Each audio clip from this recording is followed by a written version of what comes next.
Foot অর্থ পা, foot অর্থ পা, বাংলা ভাষায় বলে পা, আর আঞ্চলিক ভাষায় কয় ঠ্যাং।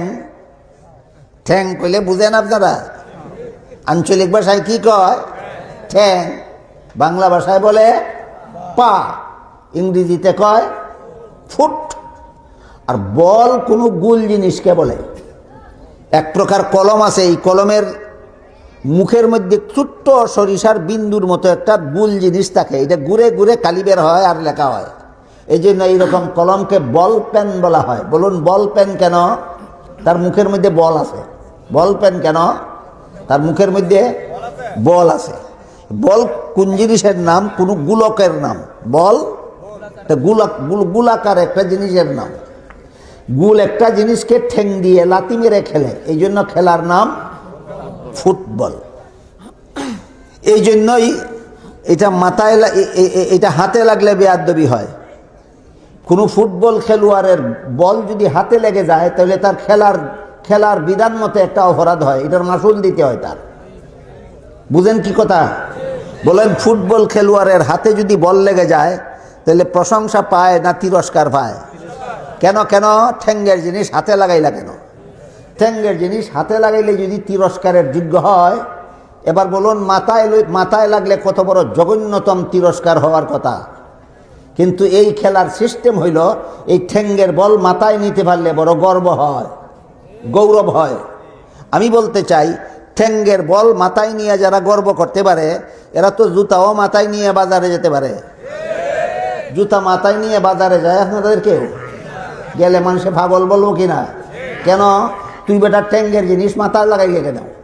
ঠ্যাঙ্গের জিনিস মাথায় লাগানো ইসলামী আদর্শের খেলাফ, ইসলামী ভদ্রতার পরিপন্থী। 3 শর্তে খেলা হালাল। কত শর্তে? 3 শর্তে খেলা হালাল। 1 নম্বর শর্ত, খেলতে গিয়া যদি কোনো গুনায় লিপ্ত হতে না হয়। খেলতে গিয়া যদি কোনো গুনায় লিপ্ত হইতে না হয়। 2 নম্বর শর্ত, খেলার দ্বারা যদি সংসারের কোনো ক্ষতি না হয়। খেলার দ্বারা যদি সংসারের ক্ষতি না হয়। 3 নম্বর শর্ত, খেলার দ্বারা যদি দুনিয়ার জীবনে কোনো উপকার হয়, যেমন ব্যায়াম হয়, শরীর চর্চা হয়, স্বাস্থ্য ভালো হয়, তাহলে এই 3 শর্তে খেলা হালাল। 3 শর্তে খেলা হালাল। সুতরাং এই কি নাম, ক্রিকেট খেলার মধ্যে আর ফুটবল খেলার মধ্যে 3 নম্বর শর্তটা পাওয়া যায়। কত নম্বরটা পাওয়া যায়? শরীর চর্চা হয়, ব্যায়াম হয়, নিয়মিত পরিমিত খেলা খেললে স্বাস্থ্য ভালো হয়। কত নম্বর শর্তটা পাওয়া যায়? 3 নম্বর শর্তটা পাওয়া যায়। কিন্তু 2 নম্বর এবং 1 নম্বর শর্ত লঙ্ঘিত হয় বেশিরভাগ ক্ষেত্রে। 2 নম্বর শর্তটা কি ছিল? সংসারের কোনো ক্ষতি যেন না হয়। ছেলেপেলেরা ফুটবল নিয়ে যে খেলাধুলা শুরু করলো, কোথায় গেল তার লেখাপড়া, কোথায় গেল তার সংসারের কাজকর্ম, কিছুই যদি মনে না থাকে, তাহলে খেলার দ্বারা সংসারের ক্ষতি হইল কিনা?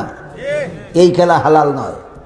অথবা খেলতে গিয়ে যদি হাফ প্যান্ট পরতে হয়, হাফ প্যান্ট পরলে হাঁটু পর্যন্ত ঢাকা থাকে না, রান খুলে যায়। রান খুলে মানুষের সামনে যাওয়া হালাল না হারাম? সুতরাং তোমার খেলায় যদি তোমাকে হারাম করতে বাধ্য করে, তাইলে তোমার খেলাও হারাম। তোমার খেলা যদি তোমাকে নাজায়েজ কাজ করতে বাধ্য করে, তোমার খেলাও নাজায়েজ। যে খেলার দ্বারা হারাম কাজ করতে হয় না, সংসারের কোনো ক্ষতি হয় না, বরং দুনিয়ার জীবনে উপকার হয়, এই 3 শর্তে খেলা হালাল হয়।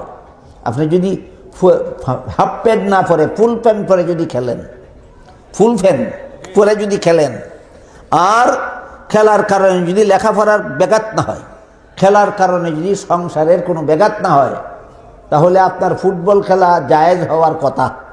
তবে বর্তমান বিশ্বে ফুটবল খেলার যে সিস্টেম চালু আছে, এটা